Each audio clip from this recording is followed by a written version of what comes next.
Assalamualaikum warahmatullahi wabarakatuh. Perkenalkan, nama saya Siti Kamila sebagai pembimbing literasi dari SDN Bojong Nangka, Siparai.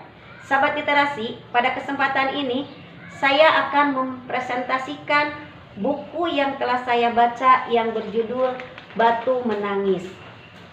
Penulisnya Resi Dwi Yulianti, penerbitnya Maplus Bandung. Tantangan yang harus saya buat di bulan Mei yaitu berupa membuat pantun.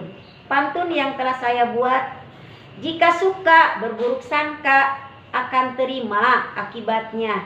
Jika menjadi anak durhaka pasti akan kena imbasnya.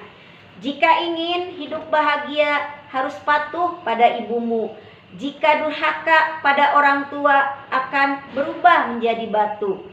Demikian presentasi dari saya, semoga bermanfaat. Wassalamualaikum warahmatullahi wabarakatuh. Salam literasi.